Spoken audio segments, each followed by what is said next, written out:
बोलो श्री कृष्ण कन्हैया लाल की, सतगुरु महाराज की, श्री प्राणनाथ प्यारे की, महारानी बाईजुराज की, तीनों पुरी धाम की, समस्त सुंदर साथ की।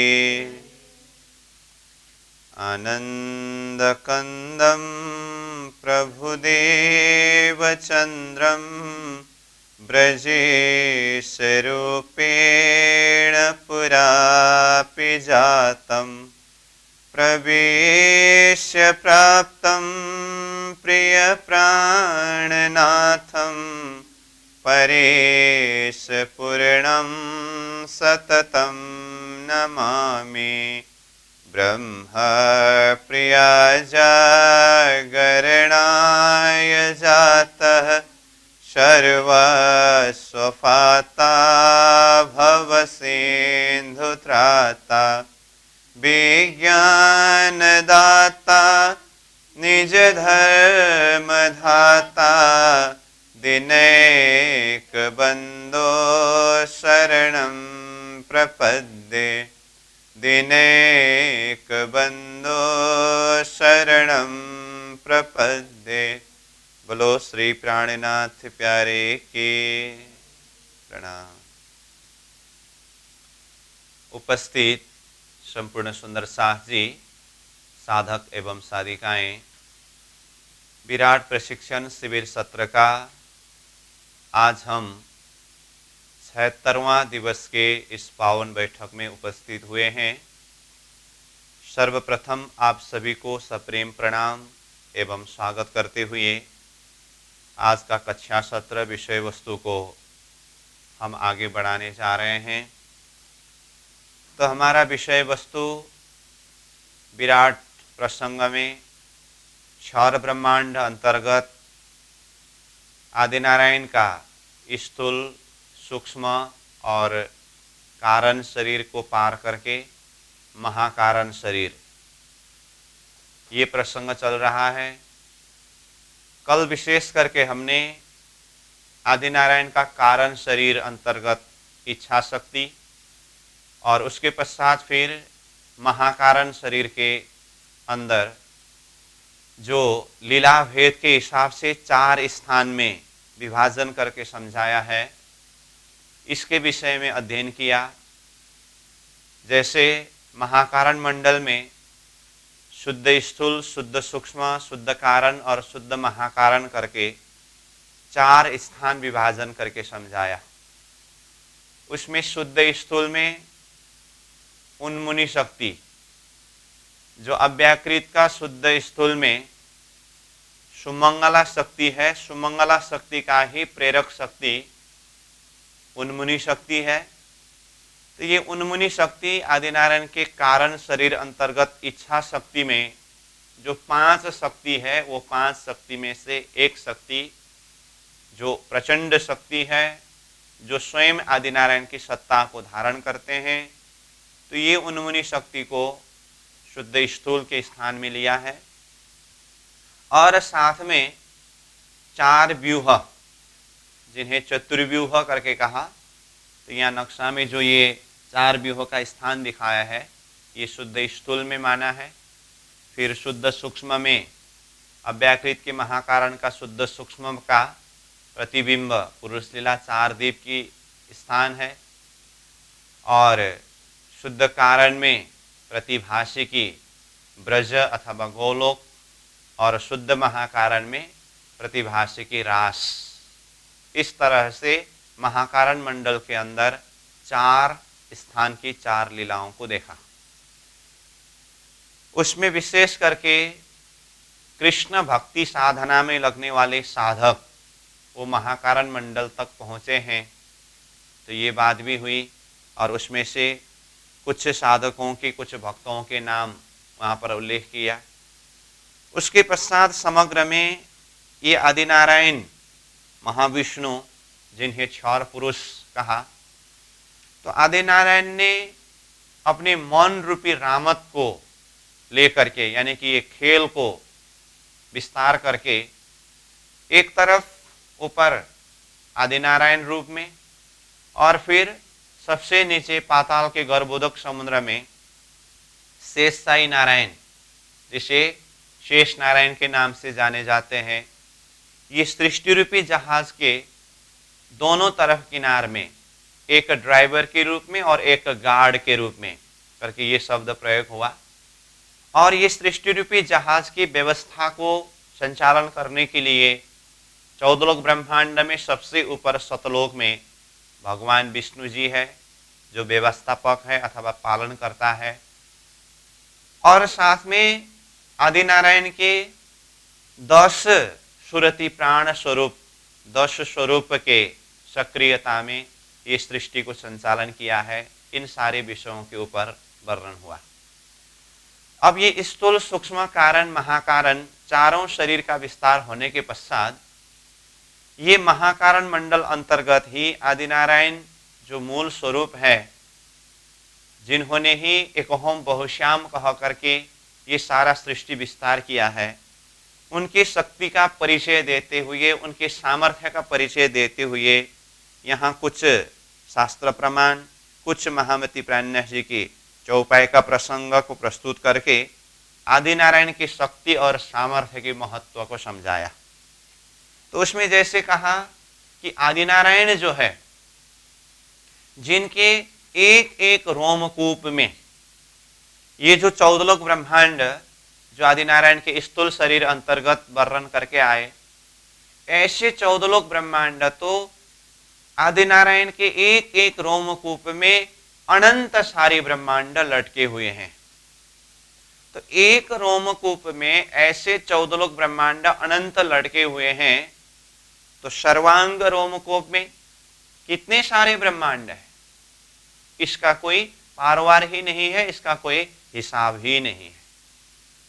और यहीं पर ये चौपाई का प्रसंग कल हम अध्ययन कर रहे थे कि एक बड़ा फिरस्ता नाम से शेष नारायण के विषय में वर्णन किया है, और जिस फिरस्ता यानी कि शेष नारायण का सहस्त्र शीर्ष यानी कि हजारों शीर है, ऐसे शेष नारायण रूपी फिरस्ता से भी और बड़े फिरस्ता और महान शक्ति जो आदिनारायण क्षर पुरुष के लिए कहा, और वो क्षर पुरुष आदिनारायण इतने महान है कि शेष नारायण जैसे फिरस्ता भी आदिनारायण रूपी बड़े फिरस्ता के नाक के अंदर से प्रवेश करके अंदर घूम फिर करके फिर मुख से निकल करके आए, तो भी वो बड़ी फिरस्ता आदिनारायण को कुछ शुद्धि नहीं होगी।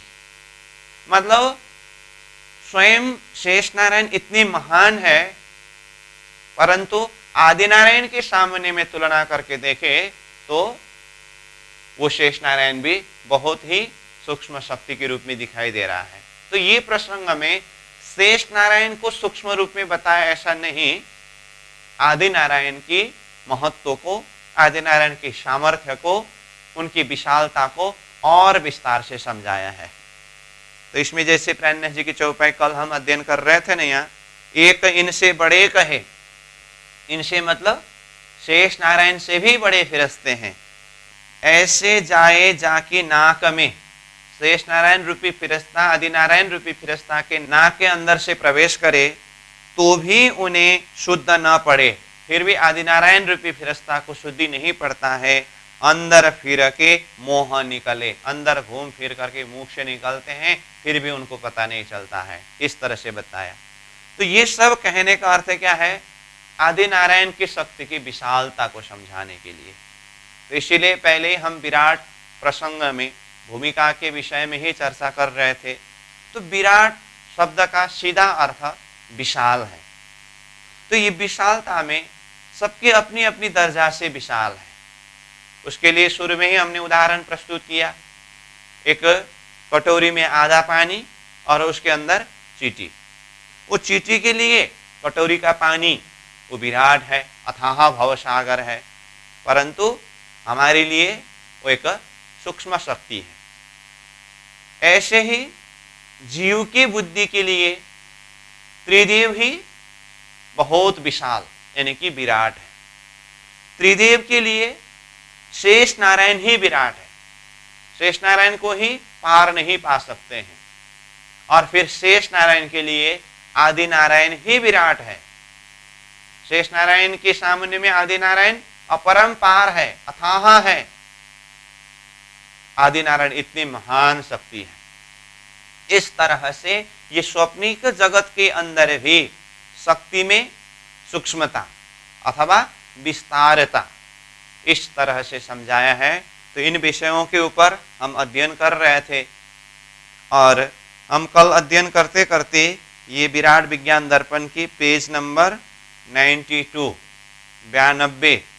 के ऊपर जो ये आदिनारायण की शक्ति के जो महत्व के प्रसंग वो पूरा किया, ठीक है। और आदिनारायण से ही युग का प्रारंभ हुआ है और उनसे ही इसका अंत भी होता है, इस तरह से कहा। क्योंकि स्वप्न का आदि ईश्वर आदिनारायण है, उनकी उत्पत्ति के समय से ही सृष्टि के अंदर युग का प्रारंभ हुआ और अंतिम समय में उनके द्वारा ही ये सब लय होने वाला है। इस विषय के ऊपर हम कल चर्चा कर रहे थे। तो इसी 92 पेज में जो ऊपर ये अंडरलाइन लाइन के नीचे एक प्रसंग बताया है, वो प्रसंग हम आज अध्ययन करेंगे। उसके पश्चात फिर ये स्थूल, सूक्ष्म, कारण, महाकारण इन सब को चारों तरफ से आवृत करके जो महाशून्य समष्टि नीत का आवरण जो है उसके अंदर हम प्रवेश करेंगे।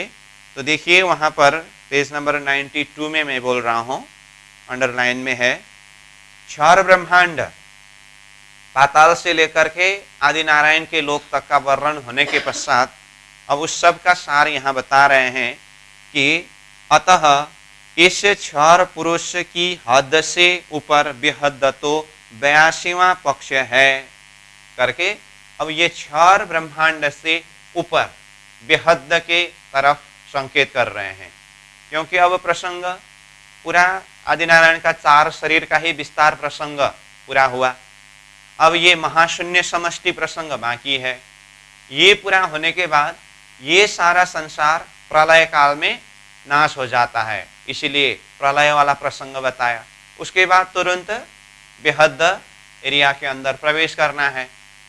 तो यहाँ पर ये क्षर पुरुष यानी कि ये क्षर ब्रह्मांड से परे अथवा ऊपर जो बेहद एरिया है वो 82वां पक्ष है करके ये 82 पक्ष के विषय की बात बीच में आया। तो ये 82 पक्ष बीच में आया, तो इस विषय में हमें कुछ खुलासा करनी है। तो ये यहाँ चौपाई प्रस्तुत किया है कि ये 82 पक्ष में कौन है। 82 पक्ष है तो इससे पहले 81 पक्ष तक क्या क्या है ये भी हमें जानना होता है। और यहाँ 82 पक्ष के विषय में बात हो रही है तो ये 83-84 करते आगे कितने पक्ष तक की बात है। तो तारतम्य संबंधी विषय में 108 पक्ष के विषय की बात है। जो हमने पहले साधक, साधन और साध्य इस विषय के ऊपर चर्चा किया, तो साधक आत्मा है। तो साधक आत्मा को साध्य परमात्मा तक पहुंचने के लिए 108 सीढ़ी को पार करना होता है। तो 108 सीढ़ी जिसको यहाँ 108 पक्ष करके प्रस्तुत किया है। तो वो 108 पक्ष में से यहाँ 82वां पक्ष अथवा 82वां श्रेणी के संदर्भ में बात की। तो 82वां पक्ष में यहाँ वल्लभाचार्य जी का नाम प्रस्तुत किया है, ठीक है। तो इस पहले हम सीधा यहाँ चौपाई में जिस तरह से वर्णन किया है और ये चौपाई के भाव से जो बात यहाँ पर खुलासा करके बताया है, लिखा है, उसको हम सीधा सीधा पढ़ेंगे। फिर इसको आधार बना करके समग्र में 108 पक्ष क्या क्या है उस विषय में भी हम सारांश रूप में चिंतन करेंगे, ठीक है। तो जैसे यहाँ कहा कि इस क्षर पुरुष की हद से ऊपर बेहद तो 82वां पक्ष है करके, जैसे पक्ष 82वां जो कहा बल्लवाचार्ज तहाँ पहुँचिया, श्याम बल्लभी यों करी बड़ी दौड़, ये भी आए रहे इन ठौर। दूसरा चौपाई, छेद इंड में कियो सही, पर अखंड दृष्टि आया नहीं, आड़ी शून्य भय निराकार, पहुँच ना सके ताके पार। इनों की तो यह सनंद, पीछे फेर पकड़िया प्रतिबिंब। इस तरह से प्रकाश हिंदी का प्रकरण 34 का चौपाई नंबर 6, 7 और 8 ये चौपाई यहाँ पर प्रस्तुत किया। तो इसका अर्थ पहले हम सीधा अध्ययन करेंगे। तो अर्थ में देखिए, 108 पक्ष में शब्द आया नहीं, तो 82 पक्ष आने का मतलब ये तो बीच में आया है, तो पूरा पक्ष कितने हैं? तो 108 है। तो देखिए 108 पक्षों में 81 पक्षों का लक्ष्य शतलोक वैकुंठ है। 81 पक्ष तक का लक्ष्य शतलोक यानी कि वैकुंठ है। तो इसको पढ़ के पूरा करने के पश्चात इस विषय में फिर हम कुछ चर्चा करेंगे, खुलासा करेंगे। तो 81 पक्ष तक का वैकुंठ करके कहा। आगे फिर इसके ऊपर 82वें पक्ष में श्री वल्लभाचार्य जी पहुंच गए, अर्थात उन्होंने गौलोक धाम प्राप्त किया। तो 82वां पक्ष में वल्लभाचार्य जी का नाम आया और वल्लभाचार्य जी का एक लक्ष्य का स्थान गौलोक धाम करके वर्णन किया। श्याम वल्लभी यानी कि राधा वल्लभी ने इससे भी आगे बढ़ने का प्रयास किया, फिर भी वे दोनों ज्ञानाधार अंडाकार ब्रह्मांड नारायणी सृष्टि के किनार तक का ही निर्णय कर वहीं तक पहुंच सके। तो इस तरह से ये ऊपर जो पहला नंबर चौपाई था, इसका सीधा भावार्थ यहाँ इस तरह से बताया। अब दूसरी चौपाई है ऊपर, उसी का अर्थ नीचे देखिए। ये दोनों मतलब वल्लभाचार्य और श्याम वल्लभ, ये दोनों नारायणी सृष्टि रूपी ब्रह्मांड को छेद कर आगे तो बढ़े, किंतु अखंड भूमिका बेहद में नहीं जा सके। पुनः वापस आकर उन्होंने अव्याकृत के प्रतिबिंब नारायणी सृष्टि को ही ग्रहण किया। इन दोनों में से श्री वल्लभाचार्य जी इसके आगे श्री कृष्ण लीला पकड़कर गौलोक अर्थात 82वें पक्ष में पहुंचे, परंतु श्याम वल्लभी के लीला न पकड़ पाने के कारण वे अपने ज्ञानाधार हद में ही रह गए, ऊपर बेहद में न जा सके। यहाँ तक ये ऊपर जो बताया दूसरा नंबर चौपाई का भाव रहा। अब यहाँ तीसरे नंबर चौपाई का यहाँ 2 लिटी बताया है, जैसे ऊपर इनों की तो यह सनंद, पीछे फेरा पकड़िया प्रतिबिंब करके उस लाइन का भाव नीचे बताया है। इन दोनों की यह हालत है, अन्य कोई भी इससे आगे नहीं जा सके। इस तरह से यहाँ चौपाई और इसका सीधा भावार्थ व्याख्या हुआ। ठीक है, अब इस प्रसंग को माध्यम बना करके हम ये 82वां पक्ष में जो वल्लभाचार्य जी का नाम आया, इसका कारण क्या है, और 81 पक्ष तक जो शतलोक का लक्ष्य बताया है, तो 81 पक्ष यानी कि 81 श्रेणी क्या क्या है, और कुल मिलाकर के 108 पक्ष की जो बात है, तो 108 पक्ष क्या है, इस विषय में कुछ चर्चा करेंगे। ठीक है, जो विषय महामती प्राणनाथ जी ने वाणी में 108 पक्ष करके एक प्रकरण में ही प्रकाश ग्रंथ में चर्चा किया है। तो जैसे कि कहा, साधक आत्मा को साध्य परमात्मा तक पहुंचने के लिए 108 सीढ़ी को पार करके वहां तक पहुंच सकते हैं, जिसके लिए ब्रह्म सृष्टि की पद्धति यानी कि निजानंद संप्रदाय का पद्धति करके महामती प्राणनाथ जी ने हमारा मूल सिद्धांत का परिचय देते समय वहां पर भी 108 पक्ष यानी कि 108 श्रेणी के संदर्भ में चर्चा किया है। क्या कहा, 78 पख शाखा सही साला है गौलोक।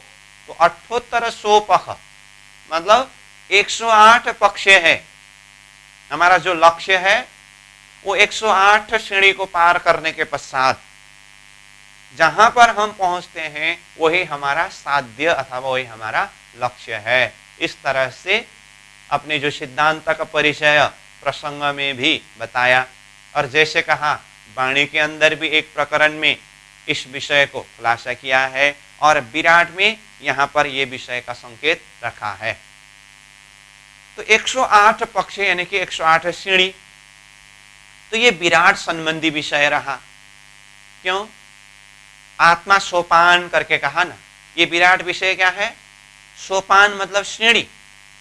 आत्मा को एक एक सीढ़ी करते करते करते करते सीढ़ी चढ़ाते चढ़ाते परमात्मा के धाम अथवा परमात्मा के चरण शरण तक पहुंचाना है अथवा स्वयं को पहुंचना है।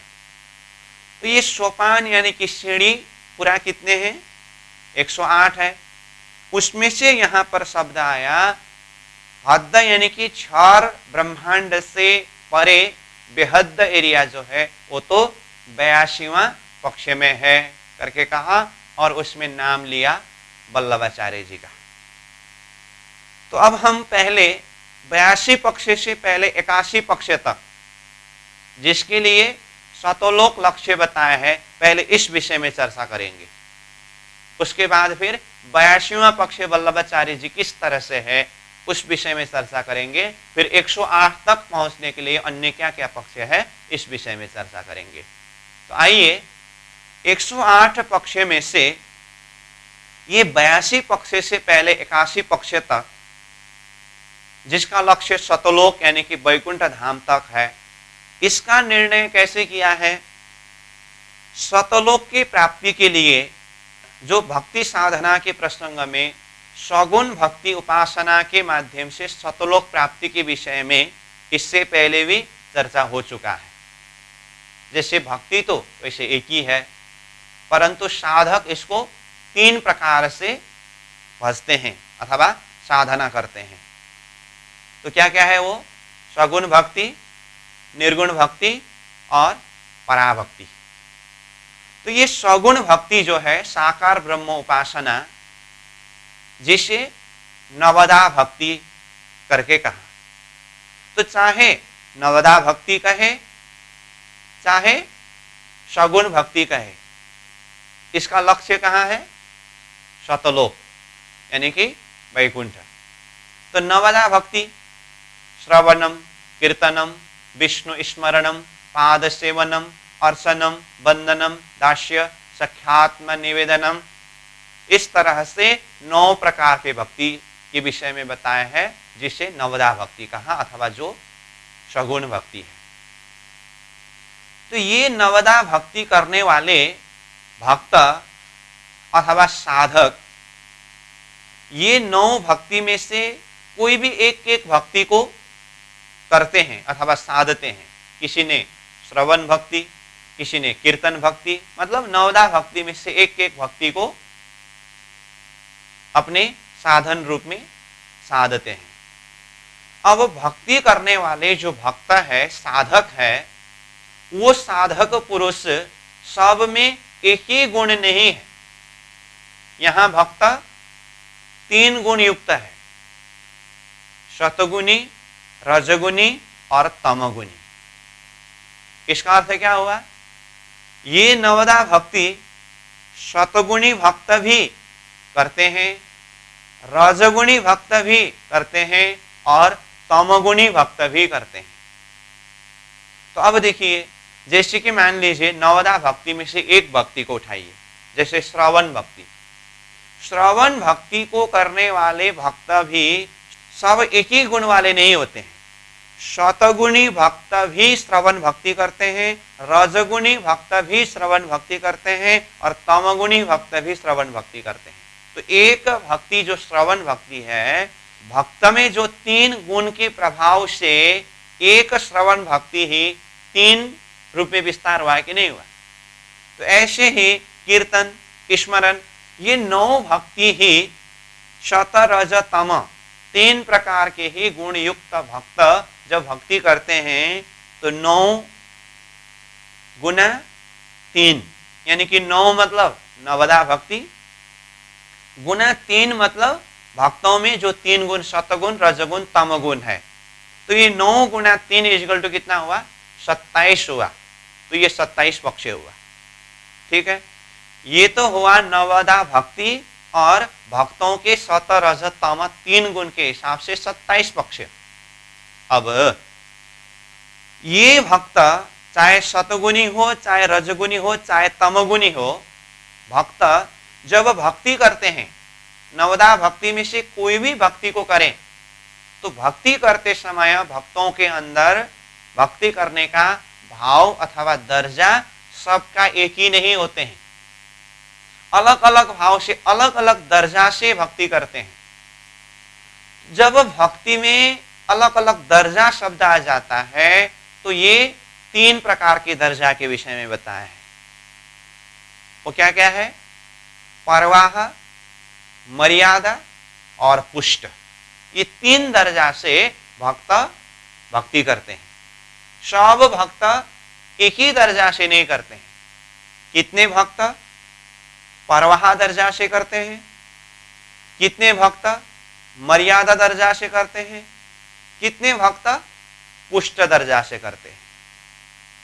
ठीक है, तो ये 3 प्रकार का दर्जा है। इसमें भी थोड़ा सा हम देखें, जैसे परवाह। परवाह मतलब कोई महापुरुष के द्वारा बताए हुए शब्दों का परवाह करके अथवा शास्त्रों में बताए हुए कुछ शब्दों का परवाह करके जैसे तैसे भक्ति मार्ग में लग जाते हैं। परवाह से भी पहले एक दर्जा तो लापरवाह है। वो लापरवाहपन से थोड़ा सा ऊपर उठ करके कुछ ना कुछ भक्ति के प्रति एक आस्था हो, भाव हो, परवाह कम से कम किया, उस दर्जा से जब भक्ति करते हैं उसे परवाह दर्जा का भक्ति अथवा इस तरह से भक्ति करने वाले भक्त को परवाह दर्जा का भक्त कहते हैं। और इसके बाद दूसरा है मर्यादा। मर्यादा मतलब किसी के लिए, जैसे कहीं पर सत्संग हो रहा हो, वहां सत्संग में कथा प्रवचन भजन कीर्तन श्रवण करने के लिए तो गया, परंतु वो अपने ही आत्मा जागृति के लिए नहीं, किसी के लिए। किसी के लिए मतलब अब वो आयोजक जो है, बुलाने वाले जो है, वो अपने संबंधी हो तो उनके वचन को रखने के लिए, अथवा घर में अपने से बड़े किसी ने वो सत्संग में जाओ करके कहा तो उनके वचन को रखने के लिए मर्यादा। इस दर्जा से जो भक्ति करते हैं ऐसे भक्त को मर्यादा दर्जा का भक्त कहते हैं। और तीसरा है पुष्ट। पुष्ट मतलब कोई किसी का परवाह नहीं है, उनको किसी का मर्यादा पालन करना भी नहीं है, बस ये मेरी अपनी आत्मा शांति के लिए अथवा आत्मा जागृति के लिए है। जैसे पुष्ट मतलब अपने को पुष्टि करने के लिए, वहां पर कोई किसी का परवाह नहीं होता है, अपने लिए जो करते हैं ये पुष्ट है। तो ये परवाह, मर्यादा और पुष्ट जो 3 दर्जा है, तो भक्त भक्ति करते समय ये 3 में से कोई भी एक दर्जा से भक्ति करते हैं। नवदा भक्ति ही और शतरज तम 3 गुण वाले भक्त ही ये 3 दर्जा परवाह, मर्यादा और पुष्ट अलग अलग दर्जा से भक्ति करते हैं। तो अब क्या हुआ?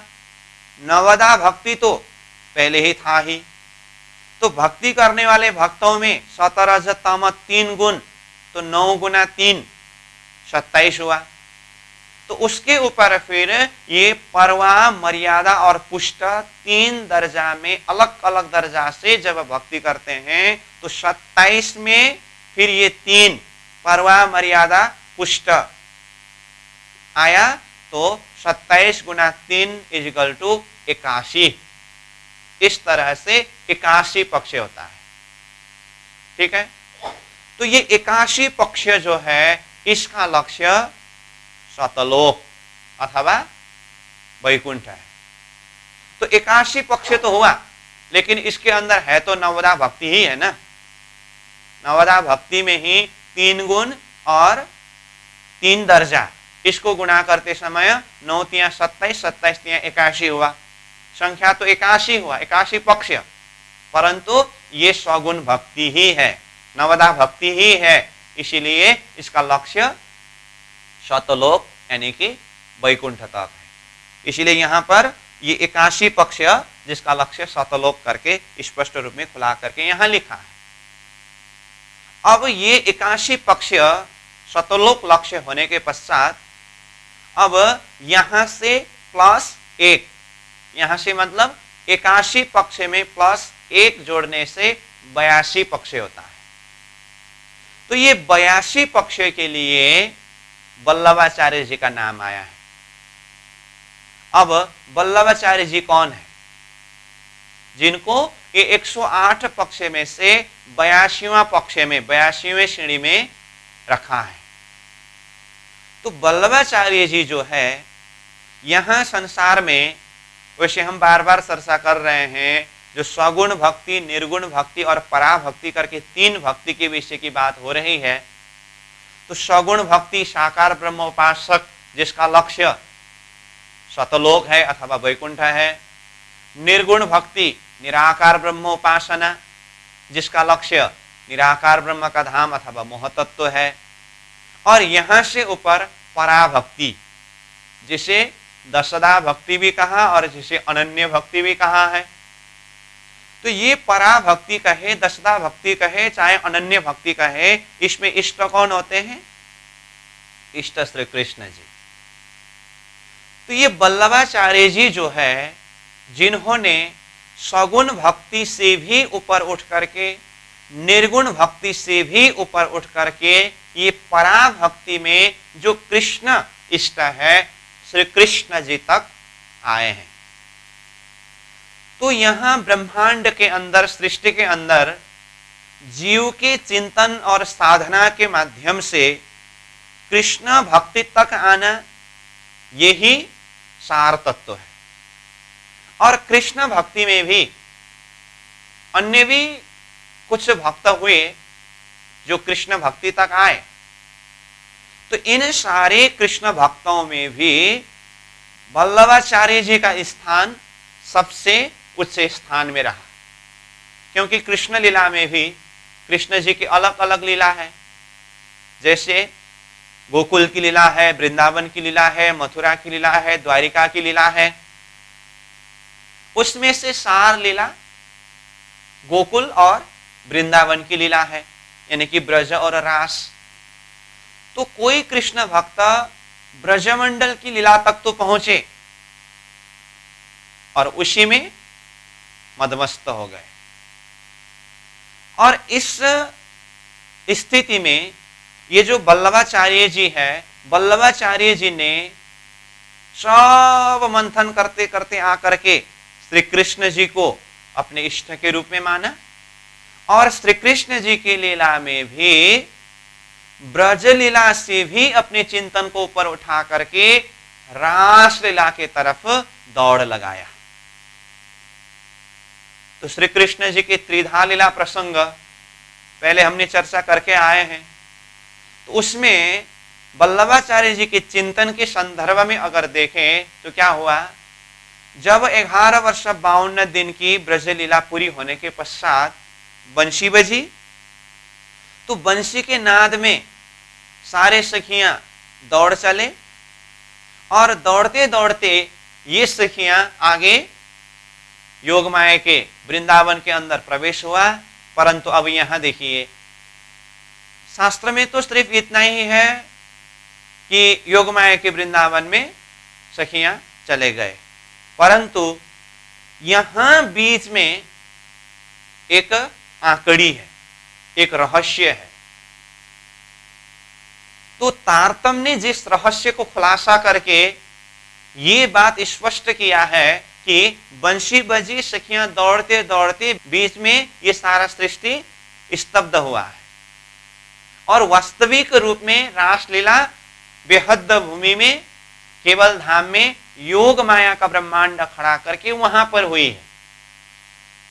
तो ये स्थिति में अब जीव की अपनी बुद्धि के हिसाब से साधना करते करते, चिंतन करते करते जाते समय ब्रजलीला को पकड़ना ये तो आसानी है।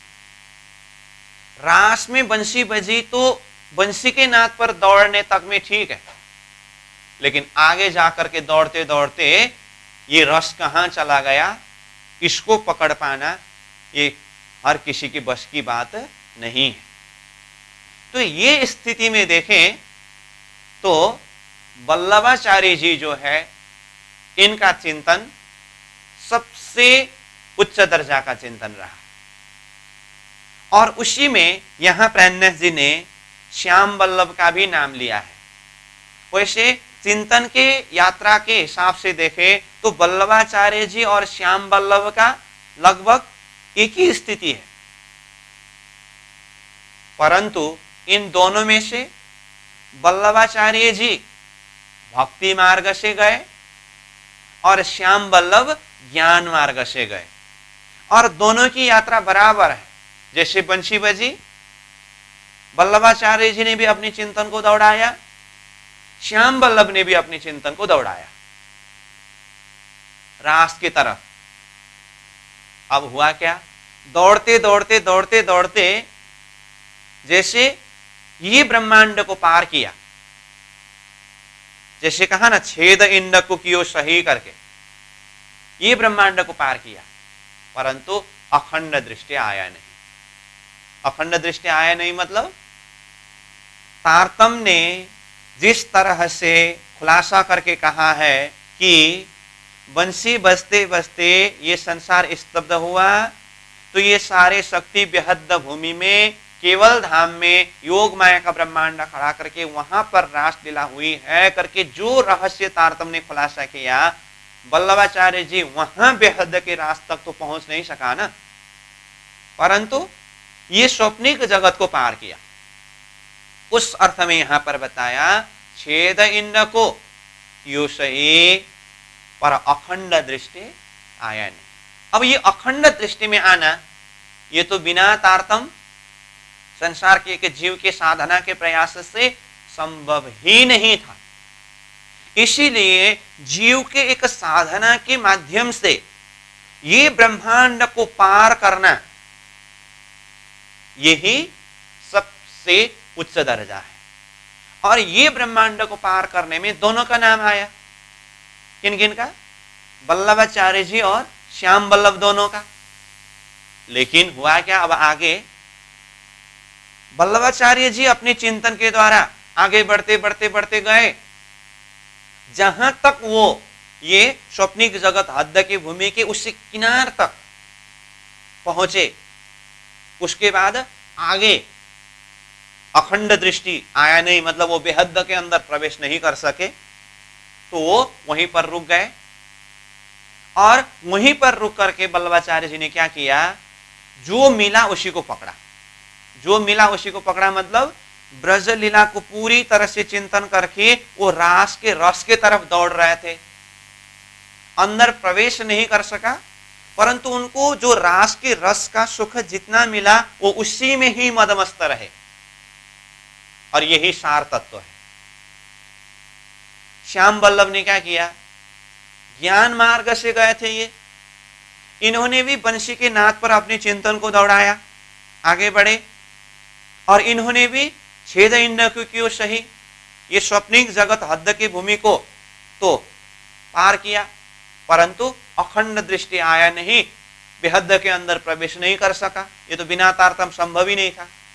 जब वो बेहद के अंदर के रस में प्रवेश नहीं कर सका, तो श्याम वल्लभ ने क्या किया, फिर से लौट करके अपने चिंतन को वापस जहां से गए थे उसी तरफ लौटा दिया, मतलब ब्रज के तरफ ही लौटा दिया।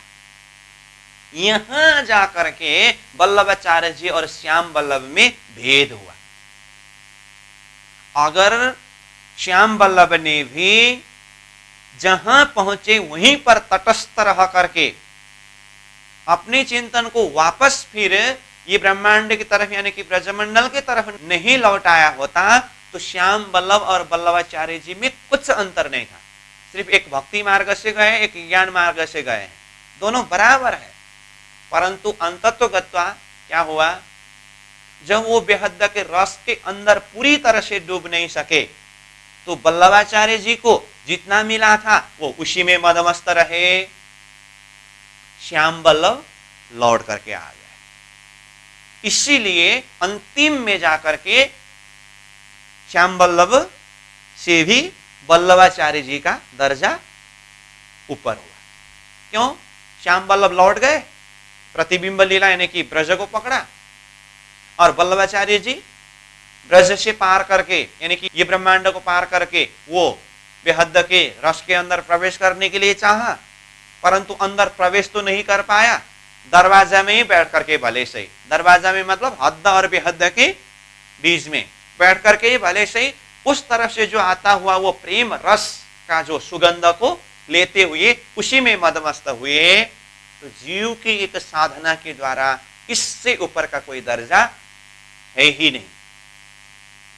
स्वप्निक जगत के अंदर की जो एक जीव के प्रयास से साधना करते करते वो हद को पार करके वो बेहद के दरवाजे तक पहुंच करके उस तरफ से आया हुआ जो सुगंध को लेना, ये जीव के दर्जा से सबसे अंतिम दर्जा है।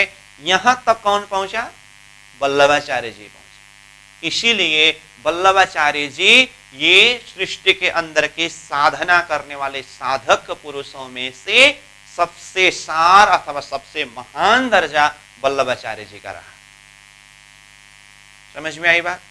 सगुण भक्ति निर्गुण भक्ति से भी ऊपर उठ करके पराभक्ति कृष्ण भक्ति, और जैसे मैंने पहले ही कहा कृष्ण भक्ति तक पहुंचने वाले भी बहुत सारे साधक पुरुष हुए, और उनमें भी कृष्ण लीला में सार लीला रास लीला, वो रास के रस के अंदर डूबने वाले मतलब उनके दर्जा के हिसाब से जितना पाना था उतने रस में डूबने वाला में से सबसे सार वल्लभाचार्य जी रहे।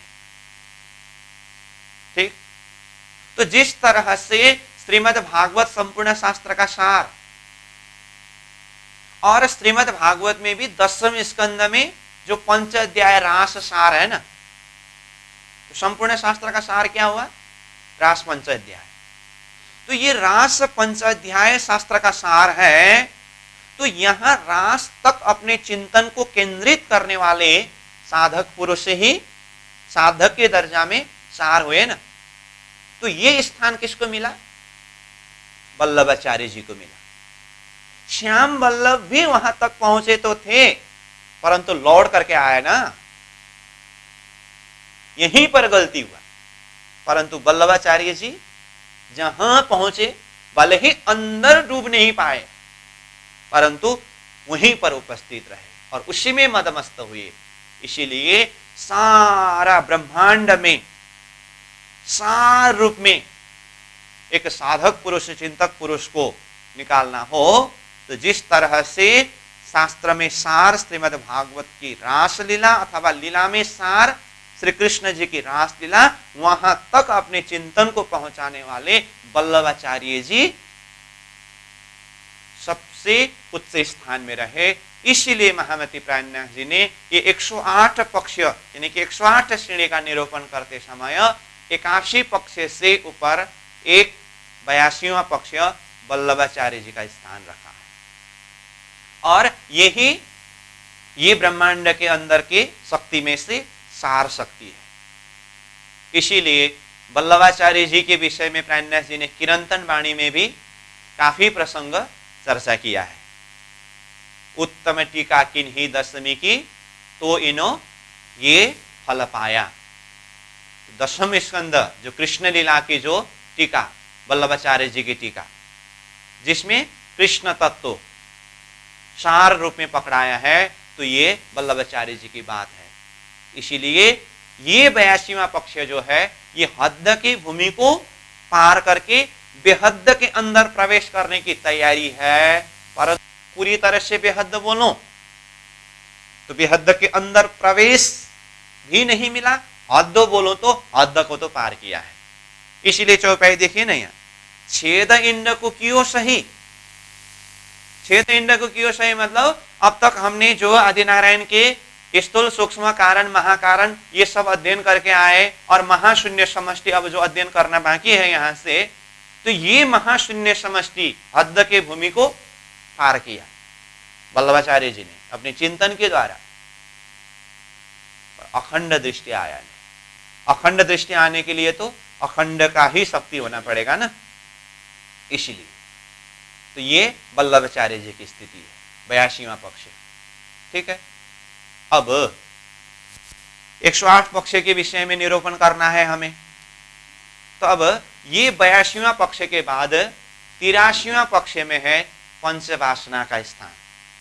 तो पंचवासना के संदर्भ में हमने सनकादिकों का प्रसंग जब आया था, 14 लोक ब्रह्मांड का वर्णन करते समय, जनलोक में ब्रह्मा जी के मानसिक पुत्रों में से सनकादिकों का नाम जनलोक का वर्णन में आया था ना। तो ये सनकादिक जो पंचवासना में से है करके बोलते समय, पंचवासना कौन कौन है, पंचवासना के अंदर कहाँ की शक्ति है, इस विषय में वहां पर चर्चा किया था। तो पंचवासना मतलब ये संपूर्ण संसार के अंदर की ज्ञान को मंथन महामती प्रज्ञा जी ने किया।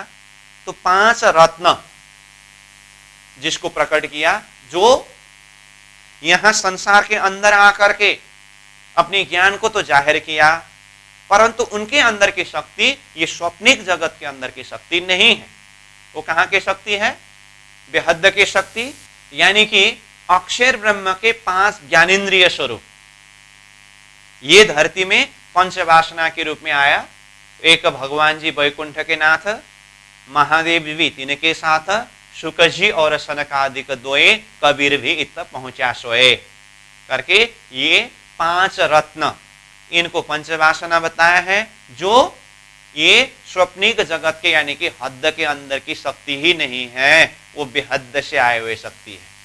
और ये पंचवासना के विषय में तो पहले भी मैंने कहा था, अभी भी बोल रहा हूं, ये बेहद लीला को जब हम अध्ययन करेंगे तो ये पंचवासना का मूल स्थान कहां पर है वो तब भी हम देखेंगे। तो ये पंचवासना जो है ये 83वां पक्ष में है। तो 81 पक्ष सतलोक तक हुआ, ठीक है, और 82वां पक्ष में वल्लभाचार्य जी, और उसमें प्लस 1 पंचवासना, तो 83वां पक्ष ये पंचवासना का हुआ जो बेहद की शक्ति है। ठीक है, अब 83 में 25 जोड़िए तो कितना होता है, 83 + 25 = 108। तो ये 25 जो है परमधाम 25 पक्ष में है। तो पंचवासना कहना ही अक्षर का 5 ज्ञानेन्द्रिय स्वरूप कहा, तो अक्षर तक पहुंचे ये। ठीक है, तो 83वां पक्ष अक्षर तक पहुंचे, क्योंकि अक्षर का ही ज्ञानेन्द्रिय स्वरूप करके माना ना। तो अक्षर से परे अब क्या है, अक्षरातीत परम धाम। तो अक्षरातीत परम धाम जो है वो 25 पक्ष में है। धाम, तालाब, कुंज बन जो है, माणिक नहरे बन की सो है, पश्चिम चौगान बड़ो वन कहिए, पुखराज जी जमुना जी लइए, 8 सागर 8 जिमी के, ये 25 पक्ष धाम धनी के करके परम धाम में 25 पक्ष का वर्णन किया है। तो जैसे हम परम धाम के अंदर प्रवेश करेंगे तो ये 25 पक्ष को जब चिंतन करेंगे तो 83 + 25 108 हुआ। और ये 25 पक्ष में से सबसे मध्य केंद्र बिंदु में धाम यानी कि रंगमहल, ये एक पक्ष है। तो जैसे ये 25 पक्ष पार किया अथवा रंगमहल में पहुंचे तो 83 + 25 जोड़ेंगे तो 108 हुआ। जैसे ही ये 108 पक्ष को यानी कि 108 सीढ़ी को पार करके रंगमहल के अंदर प्रथम भौम मूल मिलावा के बैठक में पहुंचे तो वहां पर हमारे प्रियतम परमात्मा स्वरूप अथवा साधक आत्मा के साध्य रूप परमात्मा वो रंगमहल के अंदर प्रथम भौम मूल मिलावा के बैठक में विराजे हुए हैं। और हमारे जो परात्मा स्वरूप है वही मूल मिलावा के बैठक में बैठे हुए हैं। इस तरह से हम 108 पक्ष को अथवा 108 सीढ़ी को पार करके वो परमधाम रंगमहल के मूल मिलावा में पहुंचेंगे। तो ये मूल मिलावा ही हमारा लक्ष्य यानी कि साध्य तत्व का अंतिम केंद्र बिंदु है। इसीलिए प्राज्ञ जी ने क्या कहा, सूरत एके राखियो मूल मिलावे माही, श्याम श्यामा जी साथ जी तले भौम बैठे है जाही। अपनी सुरता को वो परम धाम मूल मिलावा में, जहां हमारा परात्मा शरीर है, जहां हमारे मालिक प्रियतम परमात्मा स्वरूप है, वहां अपने चिंतन को, अपनी सुरता को, अपनी चित्त वृत्ति को केंद्रित करना, वो हमारा लक्ष्य है। तो इस तरह से आत्मा को परमात्मा तक पहुंचने के लिए 108 सीढ़ी को पार करना होता है। तो इस तरह से नवदा भक्ति, 3 गुण और 3 दर्जा, 81 सतलोक का लक्ष्य हुआ। 82 पक्ष वल्लभाचार्य जी, अब ये नारायण के महाकारण मंडल, वैसे बेहद भूमि के अंदर प्रवेश की तैयारी है ये। और 83 पक्ष पंचवासना बेहद अथवा अक्षर तक का लक्ष्य है। और 25 पक्ष परम धाम, 83 + 25 108, जो परम धाम मूल मिलावा में परात्मा स्वरूप और परमात्मा स्वरूप। तो इस तरह से 108 पक्ष हमारे लक्ष्य की बात है। ठीक, तो इसके लिए यहां पर जैसे अर्थ में बताया ना, 108 पक्षों में शब्द प्रयोग करके, तो 78 सोपख शाखा। तो उसमें से ये 82वां पक्ष हद्द भूमि से अब बेहद के अंदर प्रवेश की तैयारी है, जिसमें वल्लभाचार्य जी का नाम आया, जो कृष्ण भक्ति को सार रूप में पकड़ने वाले।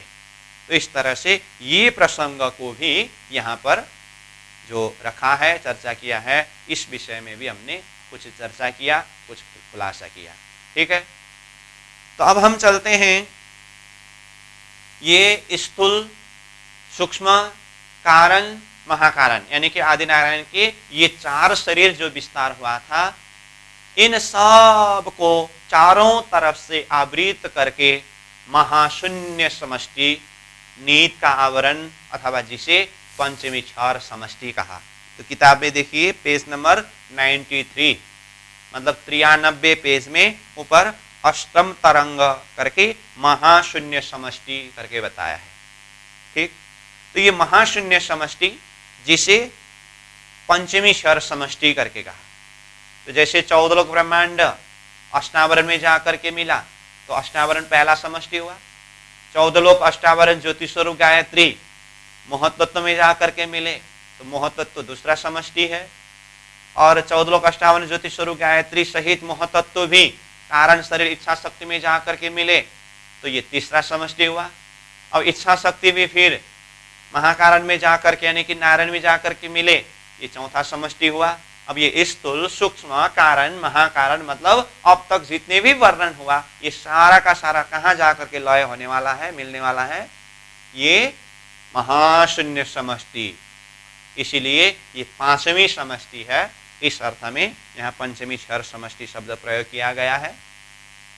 और ये स्वप्न का एरिया है ना, जैसे यामे महाविष्णु मन मनते त्रिगुण ताथे थिरचर सब उत्पन्न करके कहते समय यामे करके पूरा स्वप्न का एरिया दिखाया था ना, ये महाशून्य समष्टि है। इसमें देखेंगे तो ये महाशून्य समष्टि पूरा एरिया। ठीक, अब ये महाशून्य समष्टि शक्ति इतनी महान शक्ति है। अब इसके लिए वैसे यहाँ किताब में ही इस संदर्भ में यहाँ वर्णन किया है, फिर भी अगर सार रूप में देखें तो जिस तरह से 14 लोक ब्रह्मांड के अंदर जीव को ये अष्टावरण पार करके ऊपर जाना संभव नहीं है, इसी तरह से ये आदि नारायण स्वयं को भी महाशून्य समष्टि के पार पाना संभव नहीं। ये महाशून्य समष्टि इतनी महान शक्ति है जिसके माध्यम से ही ये अनंत विश्व ब्रह्मांड उदय होते हैं और उसी में जाके लय होते हैं। और इसमें जैसे हमने पहले भी एक प्रसंग, ये महाशून्य समष्टि में आने वाला प्रसंग को ही खींच करके मैंने पहले बताया था। ये महाशून्य समष्टि के द्वारा सृष्टि का उदय और लय किस तरह से होता है, तो उसमें बताया जैसे सागर से लहरें निकलते हैं और लहरें सागर में ही जाकर के विलीन होता है। जैसे धरती से धूल का कण ऊपर की तरफ जाते हैं, फिर अंत में जाकर के धरती में ही, जमीन में ही जाकर के विलीन होता है। जैसे सूर्य की किरण में असंख्य धूल का कण, त्रसरेणु जिसको कहा, नाचते हैं ऐसे ये महाशून्य समष्टि के अंदर ऐसे अनंत 14 लोक ब्रह्मांड नाचते रहते हैं और अंतिम में उसी में जाकर के लय होते हैं। इस तरह से ये महाशून्य समष्टि महान शक्ति के विषय में परिचय दिया है, जिसके अंदर जो कुछ भी बातें हैं हम सीधा यहाँ किताब से ही अध्ययन करके समझ सकते हैं। सारी बात यहीं पर खुलासा करके बताया है। तो आइए पेज नंबर 93 ऊपर अष्टम तरंग महाशून्य समष्टि करके बताया, इसको हम अध्ययन करेंगे। महाशून्य पांचवी क्षर समष्टि अनंत विश्वों के स्थूल सूक्ष्म कारण तथा महाकारण का इसी में लय होता है। मतलब अब तक हमने स्थूल सूक्ष्म कारण महाकारण ये चार शरीर का ही जो विस्तार अध्ययन करके आया, अंततः ये सारा कहाँ जाकर के लय होते हैं? ये महाशून्य समष्टि में ही जाकर के लय होते हैं। आगे, क्षर पुरुष आदि नारायण से परे दसों दिशा से घेर कर शून्यों की कारण समष्टि यह महाशून्य है, जिसमें असंख्य ब्रह्मांडों का लय हो जाता है। इसे समष्टि कहते हैं। अनेक ब्रह्मांडों के असंख्य व्यापक अनगिनत आकाशों का लय इस परमाकाश में होता है। तो यहां से नीचे जितने भी शून्य निराकार करके आया उसको आकाश कहा, और इसको मतलब ये महाशून्य समष्टि को परमाकाश, आकाश आकाश में भी परमाकाश, इस तरह से कहा और इसी में जाकर के सब लय होता है। अतएव इसे महाशून्य समष्टि कहते हैं। इसे शास्त्रों में महामाया, महाशून्य रूप, माया के कारण, प्रकृति, शब्द ब्रह्म, मोह निद्रा, निर्गुण, निराकार, महत्तम, अजा, परमाकाश, क्षर पुरुष आदि विभिन्न नामों से लिखा है। उसका नीचे देखिए, महाशून्य माया महत्तम, माया के कारण प्रकृति, शब्द ब्रह्म मोह निर्गुण निराकार, अजा परमाकाश क्षर पुरुष आदि, इस तरह से बताया।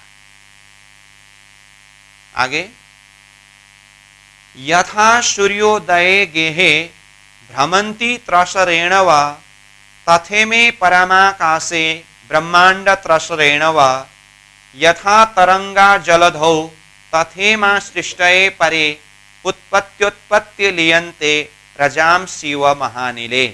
इस तरह से जो श्लोक मैंने पहले भी एक बार बताया था, जो महाशून्य समष्टि में आने वाला है करके, जो यहाँ पर इस तरह से प्रस्तुत किया है। अब इसका भाव क्या है? सीधा यहीं पर भावार्थ लिखा है, जो मैंने पहले से कहा।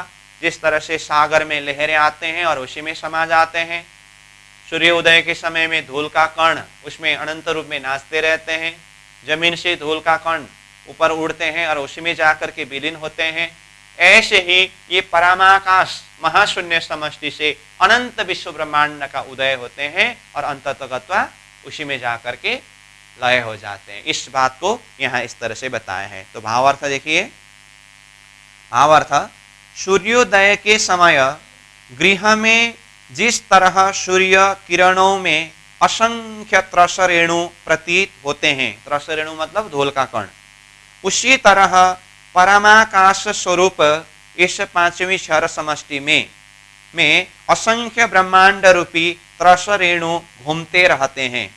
अतः समुद्र की तरंगों की तरह उठ उठ कर अपने इसी स्वरूप में विलीन होते रहते हैं।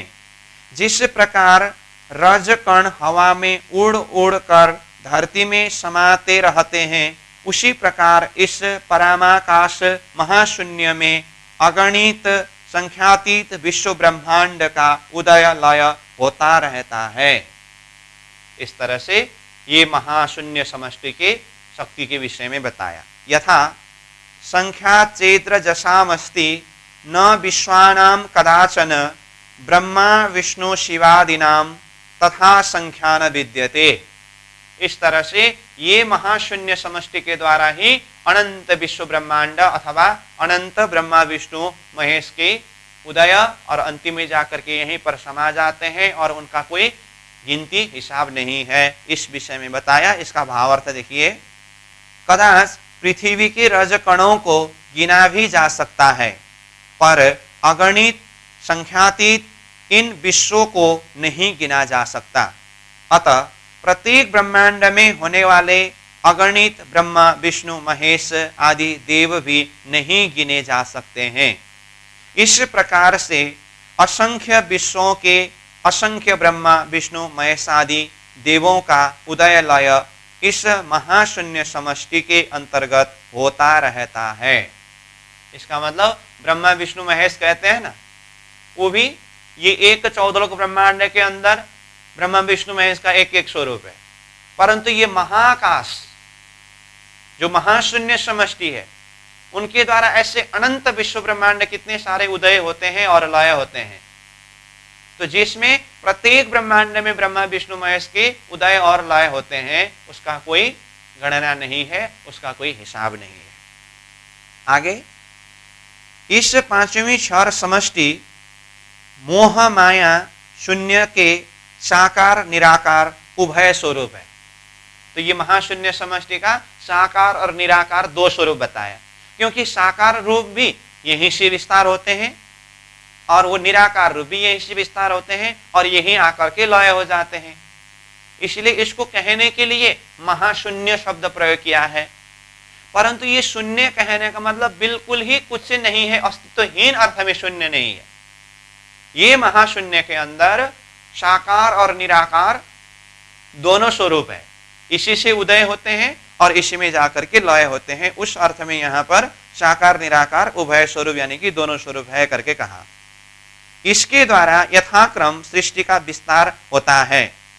यही विक्षेपा और आवृत्ति शक्ति के महामोह रूप महाप्रकृति है। और विक्षेपा और आवृत्ति शब्द आया, तो ये विक्षेपा और आवृत्ति, वैसे ये आगे भी ये शब्द आने वाला है बेहद में, तो तब भी हम चर्चा करेंगे। तो यहाँ सार रूप में अगर देखें तो आवृत्ति मतलब आवरण, किसी वस्तु के ऊपर पर्दा पड़ना, और कोई भी वस्तु को दूसरे ही रूप में दिखाना, मतलब असली वस्तु को एक आवरण से ढकने के कारण उसको दूसरे रूप में देखना। वो आवृत्ति, आवरण, पर्दा, और विक्षेपा मतलब उसको दूसरे रूप में देखना। ठीक है, तो इसका अर्थ क्या हुआ?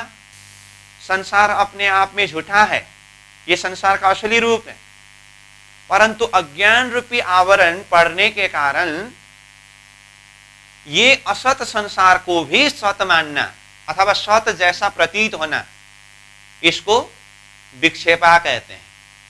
तो अभी ये आवरण और विक्षेपा को इतना समझ के रखेंगे, आगे फिर इस विषय में जब प्रसंग आएगा और हम खुलासा करेंगे। ठीक है, तो ये आवृत्ति और विक्षेपा मतलब असत को सत प्रतीत कराना, और ठीक उल्टा सत को असत प्रतीत होना, मतलब आत्मा परमात्मा सत है, अज्ञान रूपी आवरण के कारण ये असत जैसे लगते हैं, ये भी विक्षेपा हुआ।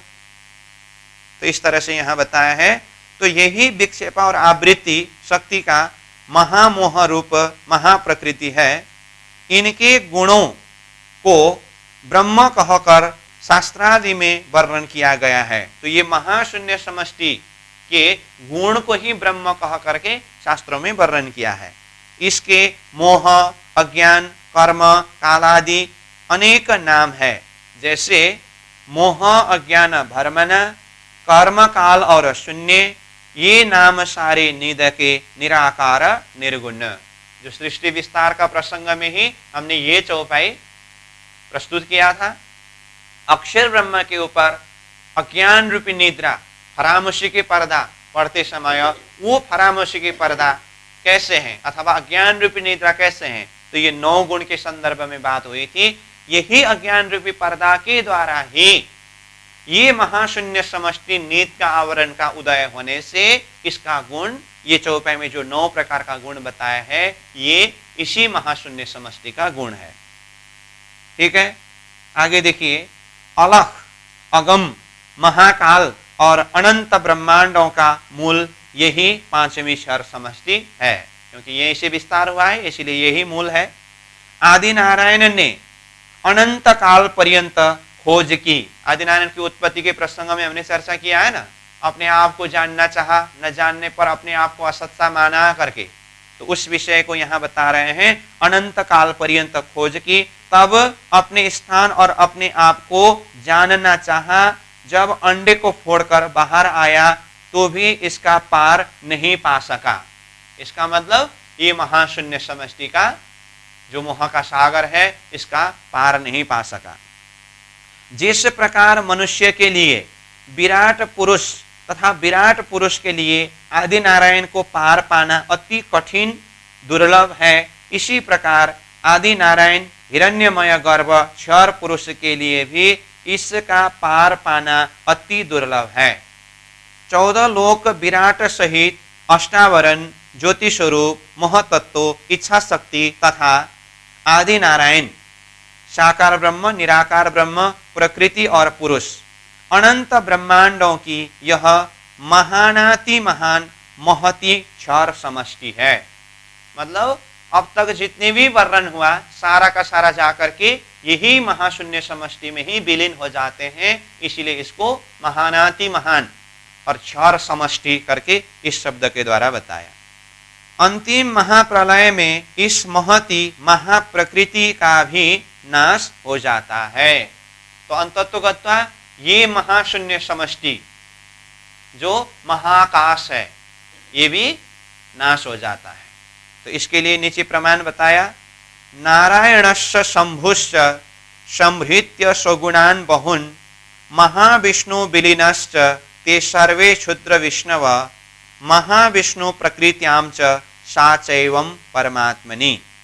भावार्थ, शेष साई नारायण, विष्णु, शिव, ब्रह्मादि जितने भी वैभव देव है, वे सब अपने अपने भक्तों को समेट कर महाविष्णु में और महाविष्णु आदि नारायण प्रकृति में विलीन हो जाते हैं।